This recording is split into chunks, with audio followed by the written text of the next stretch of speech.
All right, I'd like to introduce our first featured reader. Lenore Weiss is an MFA candidate at San Francisco State University, where she is also a teaching assistant. Winner of the Clark Close Award for Best Novel in Progress 2016 and the Robert Browning Dramatic Monologue Contest second place 2017, Lenore is a two-time recipient of the Edward B. Kaufmann Scholarship. Books include Cutting Down the Last Tree on Easter Island from West End Press in 2012, Two Places, Kelsay Books 2014, and The Golem at Hadassa Word Press 2017. Lenore lives in Oakland with her daughter. Let's welcome Lenore Weiss.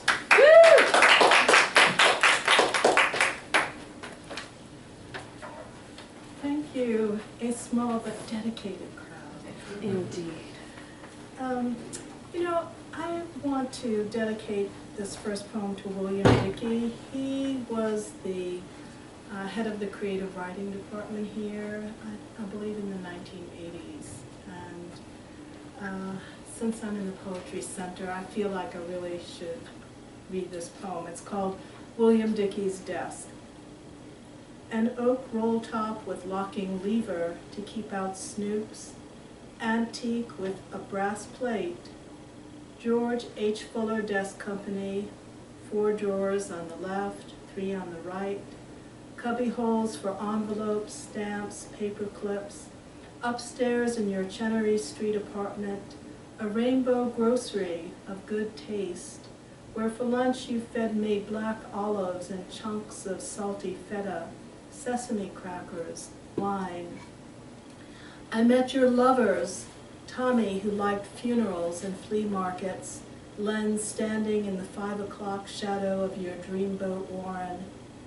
But after you died from HIV, it was Len who emptied your desk, lemon-oiled the oak, moved it to the safety of a house in the Upper Mission, where he cooked pasta, gave me poems by Akhmatova, talked about interviews with Sylvia Plath's mother before he hung himself in the garage.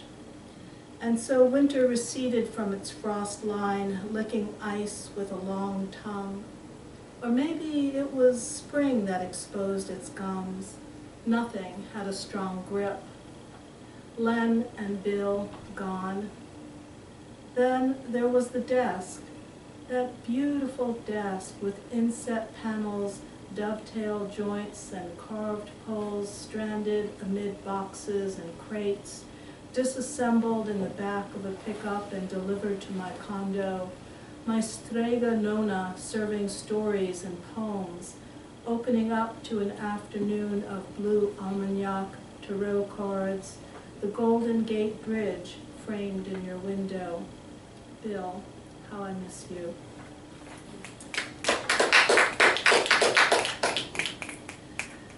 And in this new book, there's a section called The Golem, which is based on the Golem myth, which, does everybody pretty much know what that is? So these are roughly, I'm using a sonnet format, but I'm bending it. The first one is definitely not a sonnet, but all of the others are in that vein. So the first is Creation of the Golem. He floats toward me like debris from a Shreveport wreck, and in a last-ditch effort to ban his jetsam from washing up on my shore and decomposing on freshly cleaned sheets, I create a profile before God and country, list 6 things I could never do without, 6 things I don't know what to do with, tap my keyboard 3 times and post selfies, bait to catch the wandering eye and the charms of a local Lothario, a blitz flirtation that leaves me watching Netflix on most weekends, stuffing my face with cheese and crackers. Did I mention I'm able to transform energy into living matter? I squeeze the extra cheese cracker mixture sitting on my coffee table into a little man, my idea of a live-in boyfriend with a strange tattoo on his forehead. He says it's the Aleph. Already he's talking back at me. It's all right, let me just keep going with these. There are 22 of them. I probably won't be able to read, you know, the whole sequence. I'm going to jump around. Golem looking at the supermoon. You swooped in to take a close-up for the first time in more than 60 years. By my count, no time at all. Maybe you couldn't believe the wind whispering in your soft ear, had to see with your own two eyes what the ruckus was about, golden parachuted down to earth. A supermoon curious to see if she could recognize anyone from the old neighborhood. Slivers of cut glass shadows everywhere. We never belonged to this place, and if a silver mirror could speak, great pain until burnished.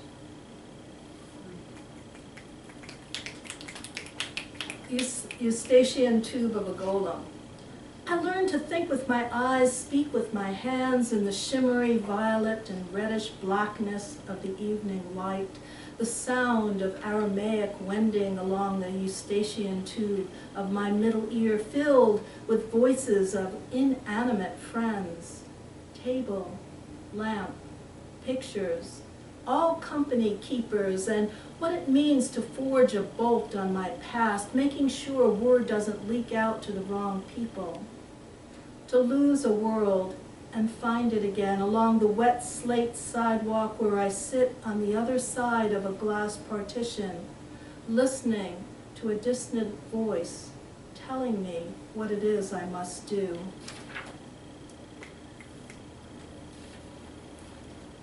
Golem takes a hike on Black Friday. Twisted bay laurel trunks lean down the hillside, branches covered in moss scarves. Quail make a quick exit like a troupe of dancers racing across the stage lights to fame. The only flowers are spindles of yellow ivy on a path wet from rain. Skeletons of thistles hang in a eucalyptus-scented afternoon. White helmets of mushrooms, leftovers for snails and slugs, even pigs root around with dripping snouts, topple stems and scatter the newly devout. Creamed and stuffed, hunters pick baskets, selecting only the best, and throw upon the earth the poor rest.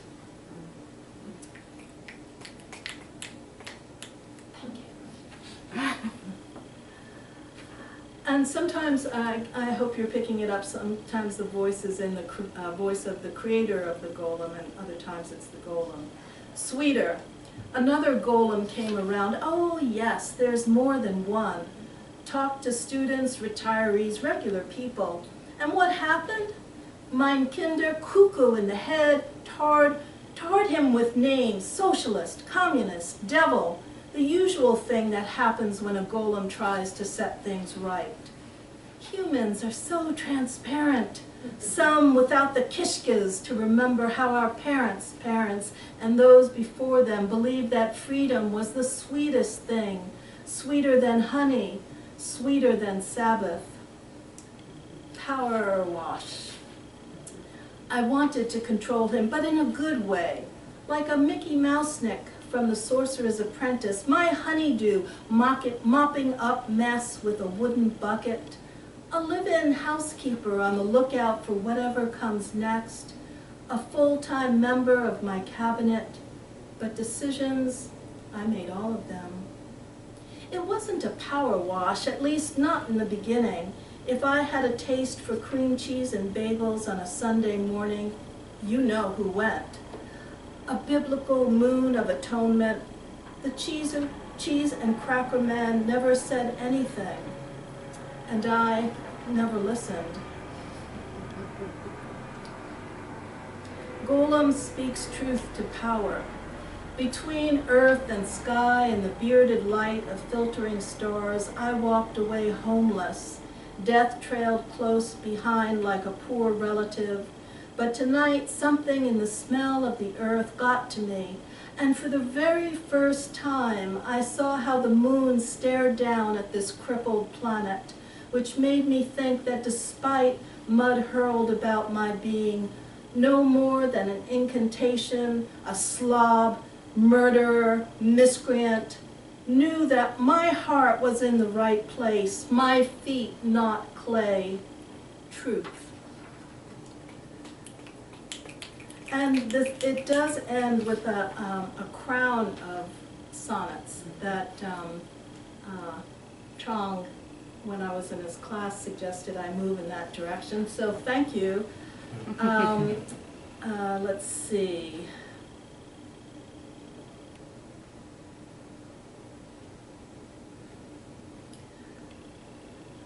Okay, so I'll just read two more, or just maybe one more of these.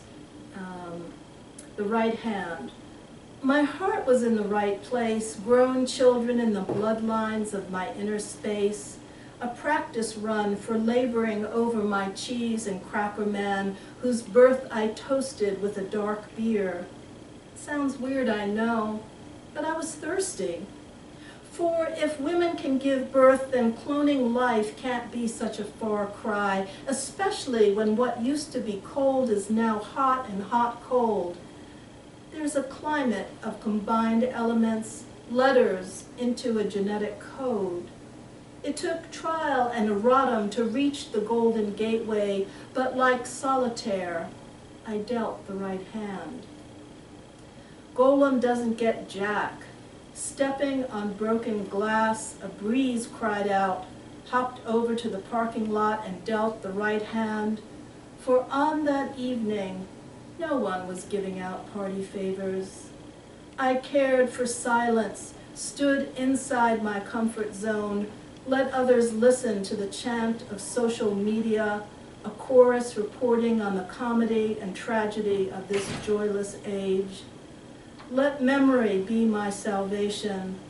Let me not be called forth as a drudge, to lug water up the hill and be given jack, holding in my mouth the key to liberation. All I ever had to do was say no. All shadows in the world are screams. And I'd like to end with the newest poem that I wrote. And so I had the idea of, which I'm still working on, of writing, visiting different shopping malls and writing poems. So this one is called Celia Cruz in Emeryville. And Celia Cruz was the queen of salsa from Cuba. I waited 20 minutes to try on 2 dresses, one for the evening. I was going out on a date and wanted to look good. 3 jeans with rips above and below the knee, 4 tops, all V necklines that showed off my cleavage, and a pair of embroidered cutoffs. No pockets, but why not buy one anyway for fun? The line was long, a second weekend of madness markdowns. I might have gone over the allotted dressing room limit, but the attendant handed me a number, assigned me to a stall, where I hung up my try-ons and unbuttoned my plaid jacket, the one I love with the fuzzy lining, yanked off my t-shirt, but started to hear loud music, realized the sound was emanating from a loose tile above the mirror. By the way, Ross dressing rooms don't have doors. Lifted up the tile slowly, didn't want to ruin my manicure, when I heard a salsa, a horn section followed by shouts of "Azúcar! Azúcar!" Started to dance, rolled my hips, my pants slipped to my ankles, began singing in perfect Spanish, even though I'd taken only 1 semester in high school. "Azúcar! Azúcar!" And everything fit. Thank you.